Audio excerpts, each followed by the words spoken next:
বন্ধুরা, আজ আমরা এসেছি এক জাদুকরী জগতে, যেখানে বাস্তব আর অলৌকিকতার মাঝে সীমারেখা মিলেমিশে এক হয়ে গেছে। স্টুডিও জিবলির স্পিরিটেড অয়ে এর রহস্যময় ভ্রমণ আজ আমি আপনাদের শোনাবো। চিহিরো নামে এক ছোট্ট মেয়ে তার বাবা মায়ের সাথে নতুন শহরে যাচ্ছে।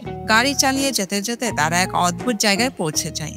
জায়গাটা দেখতে যেন পরিত্যক্ত কোনো বিনোদন কেন্দ্র। কৌতূহলবশত তারা ভেতরে ঢোকে। চিহিরোর বাবা মা সেখানে নানা ধরনের খাবার দেখতে পায় আর না ভেবেই খেতে শুরু করে। কিন্তু হঠাৎ এক অদ্ভুত ঘটনা ঘটে। তারা দুজন শুকুরে রূপান্তরিত হয়ে যায়। চিহিরো ভয় পেয়ে দৌড়াতে থাকে। তখনই সে আবিষ্কার করে জায়গাটা আসলে মানুষের জন্য নয়, এটা হলো আত্মা আর অদৃশ্য জগতের জায়গা। এখানে নানা রকম দেবতা, আত্মা, জাদুকরী প্রাণীরা থাকে। চিহিরোকে সাহায্য করতে এগিয়ে আসে হাকু নামে এক রহস্যময় ছেলে। হাকু চিহিরোকে বলে এখানে বাঁচতে হলে তাকে কাজ খুঁজে নিতে হবে, না হলে সেও হারিয়ে যাবে বা প্রাণ হারাবে।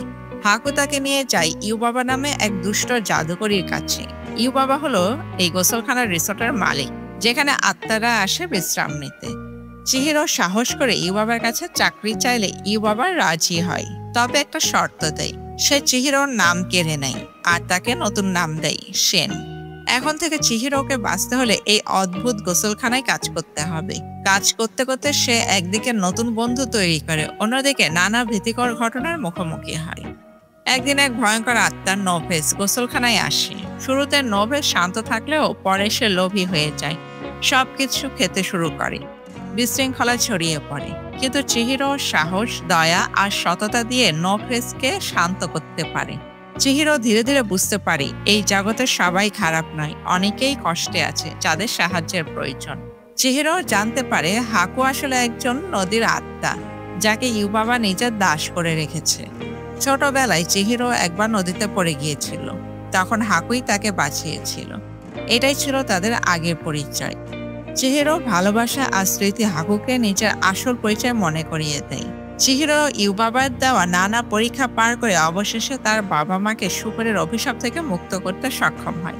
শেষে হাকু তাকে নিরাপদে ফিরিয়ে আনে মানুষের জগতে। চিহিরো আবার বাস্তব জগতে ফিরে আসে, তবে তার মনে চিরদিনের মতো থেকে যায় সেই জাদুকরী অভিজ্ঞতা।